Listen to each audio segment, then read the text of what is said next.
तो ये दोस्तों शुरू करते हैं एनसीईआरटी बुक रिवीजन का क्लास दूसरा। दोस्तों पहला वाला वीडियो अगर आप लोगों ने हमारा नहीं देखा तो इस चैनल पर अवेलेबल है, जाके देख लीजिए। वहाँ पे दोस्तों लगभग 150 से ज़्यादा क्वेश्चन मैंने करा के रखे हैं एनसीईआरटी के क्वेश्चन का। और दोस्तों आज भी लगभग 100 क्वेश्चन के करीब करेंगे। इन दोनों मिला के पूरा हम लोग का पर्यावरण का जितना भी क्वेश्चन है सारा कुछ हो जाएगा, जितना भी एग्ज़ाम में आता है एनसीईआरटी का। और दोस्तों पिछला बार के आरआरबी एग्ज़ाम को अगर देखा जाए तो उसमें सिर्फ और सिर्फ एनसीईआरटी को डायरेक्ट कॉपी पेस्ट करके पूछ दिया है। तो दोस्तों इस बार के लिए एनसीईआरटी आप लोग का बहुत ही ज़्यादा इंपॉर्टेंट रहेगा। ठीक है दोस्तों, आइए शुरू करते हैं। तो इस वीडियो को लाइक कीजिए, इस चैनल को सब्सक्राइब कीजिए और अपने दोस्तों के साथ शेयर कीजिए। दोस्तों हम लोग का पहला क्वेश्चन है दोस्तों, ओजोन परत वायुमंडल के किस स्तर पर होती है? तो दोस्तों समताप मंडल, स्ट्रेटोस्फेयर जिसे कहा जाता है। ओजोन परत पृथ्वी से कितनी ऊंचाई पर स्थित है? तो 20 से 35 किलोमीटर के बीच में ओजोन परत रहती है। दोस्तों वर्ष 2005 में तिब्बत पठार के ऊपर ओजोन आभामंडल ओजोन हलों की खोज किसने की? तो GW केंट मूर ने।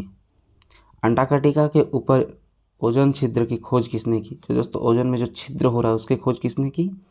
तो ब्रायन गार्डिनर और जोनाथन सेक्लिन ने। मॉन्ट्रियल प्रोटोकॉल किस पर्यावरणीय समस्या से संबंधित है? तो ओजोन परत के क्षय को रोकने के लिए दोस्तों मॉन्ट्रियल प्रोटोकॉल हुआ है। पूरा दोस्तों ओजोन परत को किस इकाई से मापा जाता है? तो डॉब्सन इकाई, यूनिट DU जो होता है दोस्तों, ये ओजोन परत की इकाई है। ओजोन परत के क्षरण के लिए कौन सी गैसें उत्तरदायी है? तो CFC, halogen, nitrous oxide, trichloroethylene. Halon का दोस्तों कौन सा है? तो हेलोन 1211 और 1301 इत्यादि।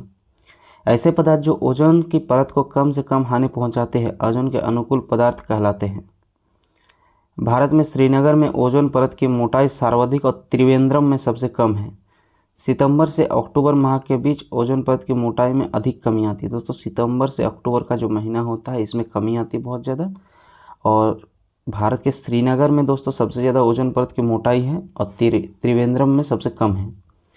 वायु में तैरते हुए श्वसनीय सूक्ष्म कणों का आकार कितना होता है?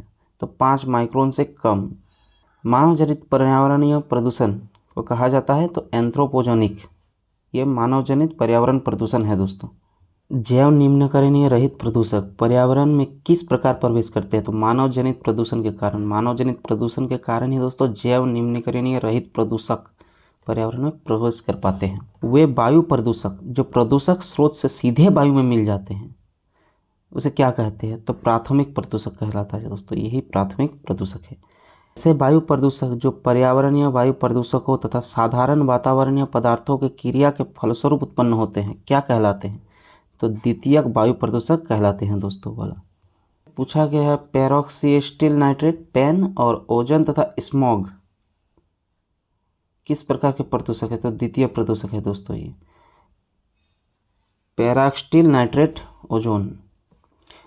कौन सा वायु प्रदूषक ऑक्सीजन की अपेक्षा अधिक शीघ्रता से रक्त के हीमोग्लोबिन में घुल जाता है? तो कार्बन मोनोऑक्साइड। दोस्तों ये ऑक्सीजन से भी ज़्यादा शीघ्रता से रक्त के हीमोग्लोबिन में घुलता है। दोस्तों कार्बनिक पोषक जैसे फॉस्फेट तथा नाइट्रेट घुलकर जलीय परिस्थिति तंत्र में आ जाते हैं। तो जलीय परिस्थिति तंत्र किस घटना में वृद्धि करते हैं? तो दोस्तों ये सुपोषण में वृद्धि करते हैं। वाहनों के पेट्रोल के दहन के परिणाम स्वरूप कौन सी धातु वायु को प्रदूषित करती है? तो दोस्तों लेड, शीशा रहता है वो पेट्रोल के दहन के परिणाम स्वरूप वायु को प्रदूषित करती है। ऐसे प्रदूषक जो सूक्ष्म जीवों, जीवाणु आदि के द्वारा समय के साथ प्रकृति में सरल हानि रहित तत्वों में विघटित कर दिए जाते हैं। मतलब दोस्तों ये हानि नहीं करते हैं बाद में जाके, तो जैव विघटित प्रदूषक कहा जाता है उन लोगों को। अम्ल वर्षा, जो दोस्तों अम्ल वर्षा होती है उसके लिए कौन सी गैस उत्तरदायी है? तो नाइट्रस ऑक्साइड और सल्फर डाइऑक्साइड। अम्ल वर्षा के मृदा पर क्या प्रभाव पड़ता है? तो मृदा का पीएच मान कम हो जाता है क्योंकि दोस्तों ये अम्लीय हो जाता है। एस्बेस्टस फाइबर के युक्त वातावरण से अधिक समय तक रहने से कौन सा रोग होता है? तो एस्बेस्टोसिस हो जाता है। दोस्तों जैव उपचारण, रिमेडिएशन का तात्पर्य क्या है? दोस्तों तो जीवों द्वारा पर्यावरण से विषाक्त पदार्थों का निष्कासन। जैव उपाचारण, बायो रिमेडिटेशन से तात्पर्य क्या है? दोस्तों तो जीवों द्वारा पर्यावरण से विषाक्त पदार्थों का निष्कासन जो होता है दोस्तों उसे जैव उपचारण कहते हैं। रेफ्रिजरेटर में प्रशीतक के रूप में भरी जाने वाली गैस का विपणन सामान्य मैक्रोन बॉन्ड के नाम के अंतर्गत किया जाता है। यह सामान्यतः हेलोनिक हाइड्रोकार्बन होते हैं। इसके अतिरिक्त बड़े समय इसके अतिरिक्त बड़े संयंत्रों में अमोनिया भी प्रशीतक के रूप में प्रयोग की जाती है। ये जैवोपचार यदि प्रदूषण प्रभावित क्षेत्र में किया जाता है तो इसे क्या कहते हैं, तो स्वस्थानीय जैवोपचार कहते हैं दोस्तों इसे। यदि प्रदूषित पदार्थ को किसी अन्य स्थान पर ले जाकर उसका जैवोपचार किया जाए तो इस प्रक्रिया को क्या कहते हैं, तो बाह्य स्थानीय जैवोपचार कहते हैं दोस्तों। प्रदूषकों की जड़ों व पत्तियों के संग्रहित कर जैवोपचार करना क्या कहलाता है, तो फाइटो निष्कासन। प्रदूषकों को जड़ों व पत्तियों में संग्रहित कर जैवोपचार करना क्या कहलाता है दोस्तों, तो फाइटो निष्कर्षण। ओजोन परत की खोज चार्ल्स फेब्री और हेनरी बुसान ने की थी दोस्तों। चेरनोबिल दोस्तों, चेरनोबिल परमाणु केंद्र कहाँ स्थित है, यूक्रेन में। इसमें नाभिकीय दुर्घटना कब हुई दोस्तों, 26 अप्रैल 1986 को। अब दोस्तों कुछ प्रदूषक पढ़ते हैं, उसके दुष्प्रभाव पढ़ते हैं दोस्तों। सबसे पहले कार्बन मोनोऑक्साइड, इससे क्या दुष्प्रभाव होता है, तो स्वास्थ्य संबंधी रोग। नाइट्रोजन ऑक्साइड, केंद्रीय तंत्रिका तंत्र संबंधी समस्याएं होती है। धूलकण से क्या होता है, यकृत एवं वृक्क को क्षति पहुंचती है। सीसा मतलब लेड से क्या होता है, तो कैंसर हो जाता है दोस्तों। भारत की कौन सी नदी अपने प्रदूषकों के कारण जैविक मरुस्थल कहलाती है दोस्तों, तो दामोदर नदी, जो कि झारखंड में है। पेयजल में नाइट्रेट की मात्रा अधिक होने से बच्चों के कौन सा रोग हो जाता है, तो ब्लू बेबी सिंड्रोम हो जाता है दोस्तों, अथवा हेमोग्लोबिनीमिया हो जाता है दोस्तों। सिगरेट के धुएं में कौन से प्रमुख प्रदूषक पाए जाते हैं दोस्तों, कार्बन मोनोऑक्साइड व बेंजीन पाया जाता है। मफलर दोस्तों, आप रोड में चलते हैं, साइड में जो पेड़ पौधे लगे रहते हैं उसे कहा जाता है ग्रीन मफलर। ग्रीन मफलर किस पर्यावरणीय समस्या से संबंधित है, तो दोस्तों ध्वनि प्रदूषण से। ध्वनि प्रदूषण को कम करने के लिए लगाया जाता है। अधूरे प्रज्वलन के कारण कार में कौन सी गैस निकलती है, तो कार्बन मोनोऑक्साइड निकलती है। पॉलीथीन की थैलियों को नष्ट क्यों नहीं किया जा सकता है, तो पॉलीमर से निर्मित होने के कारण। दोस्तों ये प्लास्टिक जो होता है पॉलीमर से निर्मित होता है, इसलिए उसे नष्ट नहीं किया जा सकता। भोपाल गैस त्रासदी में यूरेनियम कार्बन फैक्ट्राइड में किस गैस का रिसाव हुआ था, तो मिथाइल आइसोसानेट MIC का रिसाव हुआ था दोस्तों। इंसिनरेटर का प्रयोग किस लिए किया जाता है, तो कूड़े कचरे को जलाने के लिए दोस्तों किया जाता है। भारत में जल प्रदूषक निवारण तथा नियंत्रण अधिनियम किस वर्ष से लागू किया गया, तो वर्ष 1974 से। कौन सा ईंधन न्यूनतम वायु प्रदूषण करता है, तो हाइड्रोजन जो ये होता है, ये सबसे कम वायु प्रदूषण करता है। सुपरसोनिक जेट विमानों से निकलने वाली कौन सी गैस ओजोन परत को क्षति पहुंचाती है, तो नाइट्रोजन ऑक्साइड को यह क्षति पहुंचाती है। पार्थेनियम मतलब गाजर घास के परागकणों में कौन सा रोग होता है, तो चर्म रोग एवं दमा। लाइकेंस किस प्रकार के प्रदूषक के सबसे अच्छे संकेतक होते हैं, तो वायु प्रदूषण के। नाभिकीय ऊर्जा के प्रयोग से किस प्रकार का प्रदूषण होता है, तो ऊष्मीय प्रदूषण दोस्तों। जो थर्मल पोल्यूशन होता है ये नाभिकीय ऊर्जा से होता है। इटाई रोग किस धातु के कारण होता है, तो कैडमियम के दोस्तों, कैडमियम धातु के कारण इटाई रोग होता है। सीसा रहित पेट्रोल में उचित ऑक्टेन मान प्राप्त करने के लिए क्या मिलाया जाता है, तो बेंजीन मिलाया जाता है, टाल्यून मिलाया जाता है और जाइलिन मिलाया जाता है। बेंजीन के कारण कौन सा रोग उत्पन्न होने की संभावना होती है, तो रक्त का कैंसर, ब्लड कैंसर जो होता है दोस्तों बेंजीन के कारण होता है। सिलिकोसिस तथा एस्बेस्टोसिस नामक रोग किस प्रकार के धूल कणों से मिलकर होता है, तो दोस्तों सिलिका या एस्बेस्टस युक्त धूल कणों से दोस्तों ये सिलिकोसिस या एस्बेस्टोसिस होता है। भूमिगत जल को प्रदूषित करने वाले प्रमुख प्रदूषक तत्व कौन से हैं दोस्तों, तो आर्सेनिक तथा फ्लोराइड। यह भूमिगत जो जल है इसको प्रदूषित कर देता है।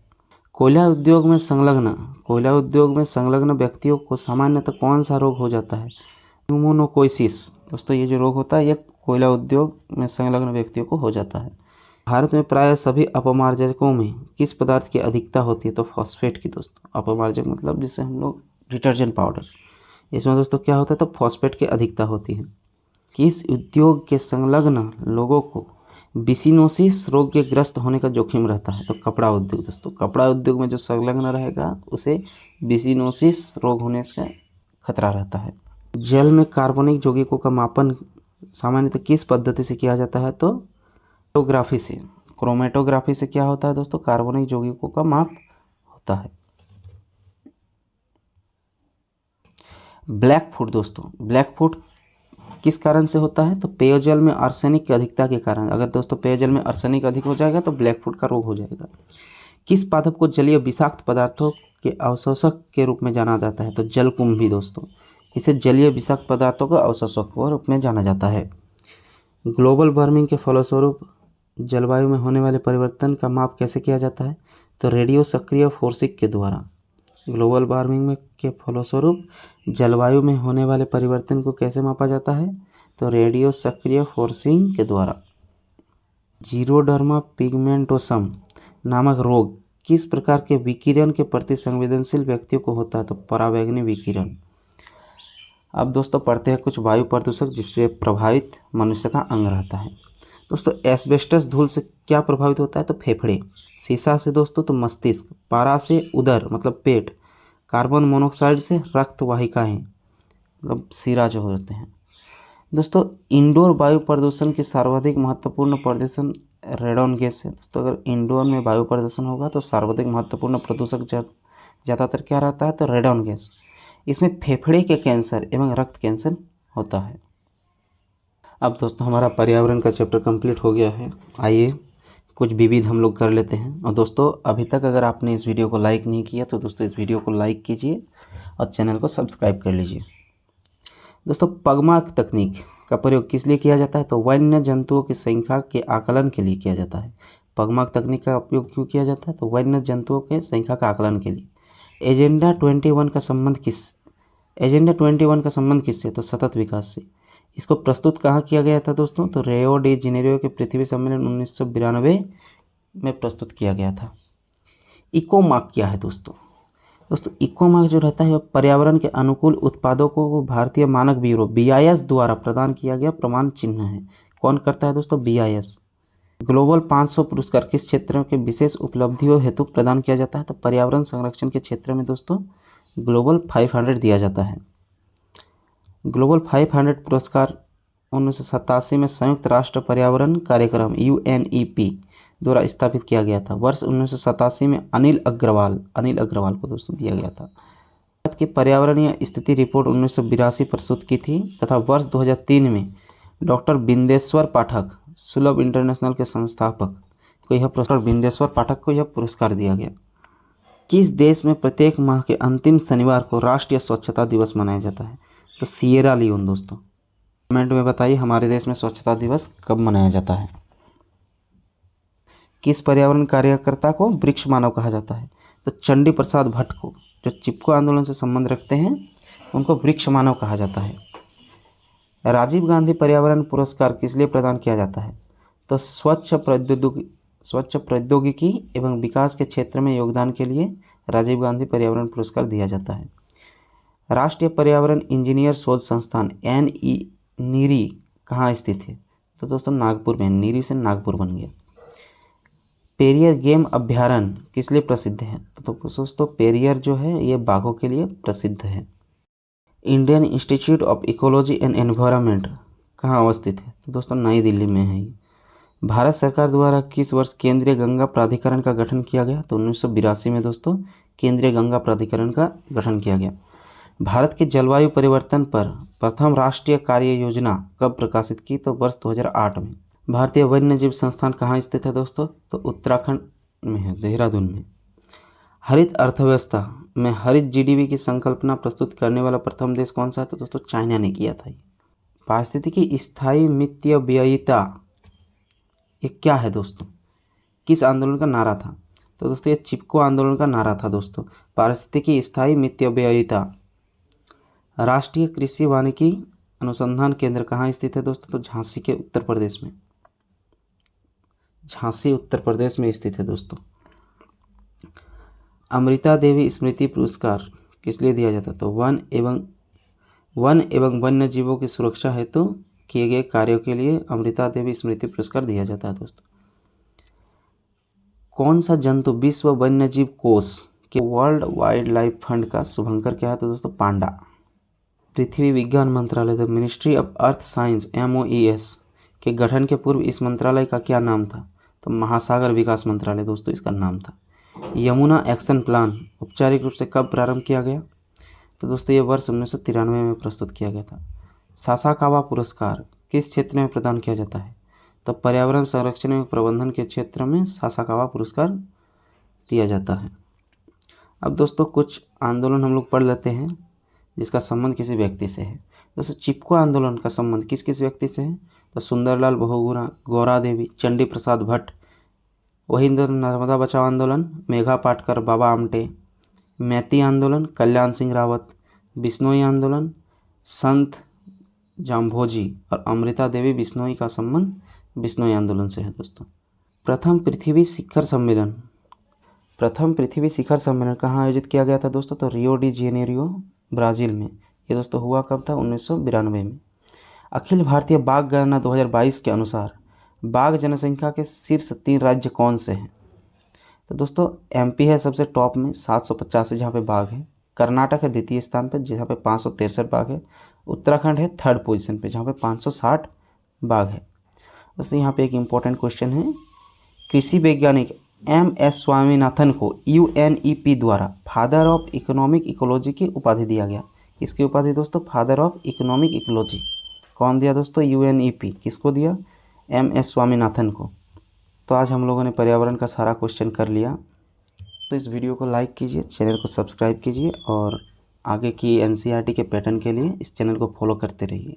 दोस्तों इस बार ग्रुप डी हो, चाहे NTPC हो, चाहे टेक्नीशियन हो, ALP हो, सभी में NCERT का क्वेश्चन ही पूछा जाएगा। सभी में NCERT का ही क्वेश्चन पूछा जाएगा। तो इस चैनल को सब्सक्राइब कर लीजिए ताकि आप लोगों को NTPC का क्वेश्चन सारा कुछ मिल सके। तो धन्यवाद दोस्तों, मिलते हैं अगले वीडियो में।